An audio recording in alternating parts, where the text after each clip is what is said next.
Welcome to Billionaire Brown Girl. My name is Masada. I am your host, and I have with me today Mr. Carl Agar, 2 times author. Is it 2 times, Carl? No, 6 times. 6 times. Okay, you just Shorting did me two. right now. You I just did two. That's what it was. But I got 6 okay. total, yeah. It's so funny because I had thought about it earlier. I was like, it ain't 2. I don't think it's 2.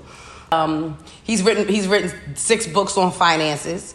And you could elaborate a little bit more on that for me, Carl. I did 2 new books. Okay. One on credit, one on real estate, and it's called Financially Surviving COVID. And the credit one is deleting derogatory credit, and the other one is on real estate, finding gems in the real estate market. So basically, I'm just updating on, how to really move around in today's financial world and giving people updates. Because, a little history on me real quick is I'm a real estate broker. I was the youngest black real estate broker in Brooklyn in the late 90s. Came to Atlanta in 2001. I was out here flipping houses, building new homes, everything like that, while also doing it in New York, rehabbing brownstones. So you was a part of the crash, the '07 crash that we were all a part of when the market crashed. Yeah, like ground zero to crash. And I'm also responsible for bringing all these New Yorkers and New Jersey people to Atlanta from 2001. So let me ask you this: since we talking about finance, are you responsible for any of the scamming that was going on? I don't want to say. I don't know who's gonna listen to this podcast, but I know a lot of scams, gray areas, everything like that. Had a few close calls in my life, but like I said, I've seen a lot, been around a lot, so very knowledgeable in all my years of doing real estate, mortgages, and business loans, and also credit. It's nothing that I've not seen. So let me ask you this: since credit was one of the things that you mentioned, something you've done over the years. Yeah. So I know a lot of people who went out and got PPP loans, right? Then I know a lot of people who got forgiveness, right? But I know a lot of people who didn't get forgiveness, right? But I wanted to ask you, all right, so a lot of people went out and got these loans for whatever reasons, the balling, to take care of their family, to do for all different type of reasons, and I'm gonna keep it 100. Doing nigga shit. Doing a whole lot of nigga shit. Yeah, doing the most. And I said this. I even had a post on my page at one time on my superhero page. I was like, listen, the government ain't ever gave us shit. If you got a chance to grab 20 stacks and you and your family in a situation, I ain't even gonna hold you. Even if you ain't got a business, you better go get yours real quick and figure it out later. Because that's just how I think. You better some shit you got to do now and figure out later, especially in the middle of a crisis, because a lot of people weren't working. So in that situation, what would you suggest? Yeah, and so crazy was I told some people last year. I said, listen, man, if your ribs are touching, we're in the middle of a pandemic, do what you got to do, but just make sure you put money aside for a lawyer, because this is government backed. They will come for you sooner or later, because they had people doing the most. They didn't have a tax ID number. They wasn't incorporated. They didn't file taxes for years. Some got lucky and they got money, but of course you had a good percentage doing nigga shit, buying cars, going to Cabo, going to places they can't pronounce, buying luxury cars and clothes and everything like that. But I'm like, yo, this is your chance to get this free money. And never in history had he given out money like that. This was like reparations in a way, especially for African Americans and black people who get money to start a business or improve on your business. Because a lot of people too, and I know this from doing small business financing, it's hard when you're a startup to get money. For one, they want to see you in business at least a year, and they want to see you making a certain amount of money. So this was your startup. So this was your startup. This was your startup money. I had one female tell me one day, she was like, she said the whole time this has been going on, the government has paid my rent. She said, and I took whatever money that I had that I was making on top of the loans that she was able to get, and she started, I think, a dance studio or something that she, wanted. Right. I was like, hey, cool. Listen, at the end of the day, I don't look at it left or right. You ever saw P-Valley? P-Valley, absolutely. Yeah, remember the girl started a dance studio? Yeah. Her mother took the money. Yeah, her mother was wild. Right. Yeah, they ain't the same chick, though. Yeah, nah. What? We're talking about TV versus reality. But so the funny shit is this. The funny shit is it's with this PPP thing, living in Atlanta, I'll never forget a couple friends coming down, and even one of my homeboys who live here from Detroit. They always like, yo, why is Atlanta like Wakanda right now?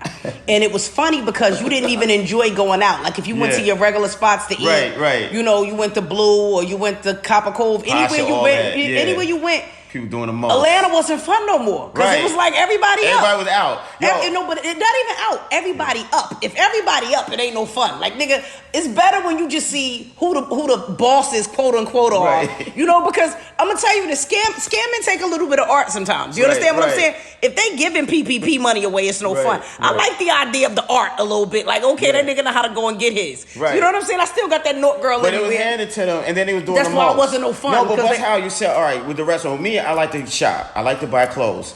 I'm going in Saks Fifth Avenue.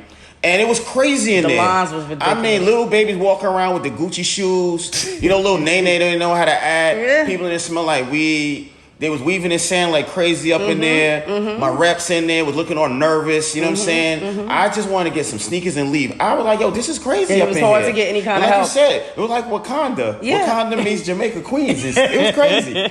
Even my boy came down from New York. He said, yo, this is like... This shit is unreal. Country. I'm done. And I mean, everybody was like just swap meetings. Very swap meetings. Yeah, it was swap meetings at Saks. And Phipps. Like, how you make Phipps a swap meeting?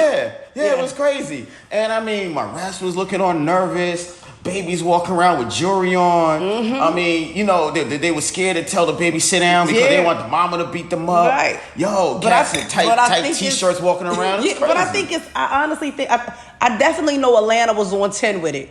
But from what I'm understanding, it was a lot of places doing the same shit.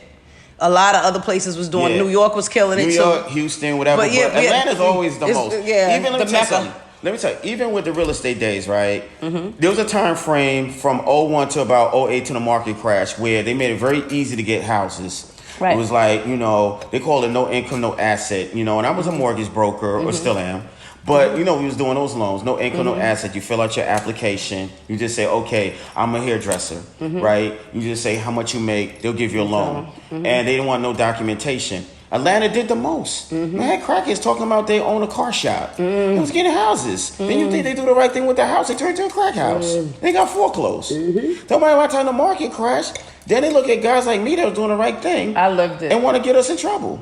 You know, so Atlanta is always known for doing the most. Let me tell you. Oh, nigga, we could have murdered it. Like, well, what I say to people is you got to take advantage of it the right way. Like, when I got in the game in the 90s, you know, it was the first time they was allowing African Americans to get mortgages and real estate. So we looked at it as a blessing to get in there and do it. Then when it got easy, we're like, oh, wow, this is even easy. Let's get in and get as much as we can to build our wealth. You know, so we look at it as, hey, when they open the door, you get in, do what you got to do to provide for your family, set yourself up. But of course, you're going to have those in the minority that go in there and do the most and make it bad for everything. That's the same thing what we talked about last year with the whole PPP thing. It was a blessing for everyone to come out there, get the loan, start your business, increase your business, do what you got to do. But then you had the minority in the game that was just coming in and then basically doing the most and make it bad for everybody. Because those are the ones those folks are going to say that's the majority when it's not. Those are the ones when they look at it and they post it up like old boy and Love and Hip Hop. He got sent 17 years in jail. He did about $4 million to PPP. But now he's a poster child. So the powers that be like, oh, well, this is the reason we don't do it because this one guy. Not knowing about 90% of the people was really doing the right thing that they did. I did a whole bunch of PPP loans. You think it's 90% of the people did the right thing? Yeah. Yeah, we just know about the 10%. I guess that's true because all we think, we talk about the hood shit. Like, because the 10% is the 90% of people on social media acting out. Yeah. But look, I just tell from my experience, 100% of the people that I deal with did the right thing because, you know, I did tons of PPP and EID loans for my old clients. You know, and my regular clients, they got their money and they did the right thing. They expanded their business, built up better websites, got more products. They're doing phenomenal. Got their loans forgiven. You know, I got my loans forgiven, everything like that. So there's a lot of people out there doing the right thing. Same thing in the real estate game. There was a lot of people during that time frame did the right thing. So now they're selling their houses. They got houses they bought for $200,000 worth over $1 million. Sending kids to college. They expanded businesses. They retiring everything like that. They doing what they gotta do. Yeah, we just know the news always put out trying to do the small minority that do. So then they put that up to say, hey, this is what most black people do when it's not. That's why we got to change the narratives with our information to tell people, hey, there's a lot of people out there doing the right thing. That's why I got my online magazine, Boss XL Magazine. It's bossxlthemag.com. And y'all can follow me on IG, Boss XL The Mag. So in closing, I'm just going to say I want to thank Carl for coming up here and kicking it with me because I've been on him. Me and Carl get together ever so often, every probably 6 months, maybe 2 times a year. I think this is the most I've seen you actually lately. Yeah. But we get together probably 2 times a year and have like 3-hour powwows. Yeah. Like at lunch or something, and we go hard. We both like to talk, so we be fighting for space when it comes to our conversations. But he's very knowledgeable. He got a lot to give. And he'll be on here. You'll be hearing more from Carl over time.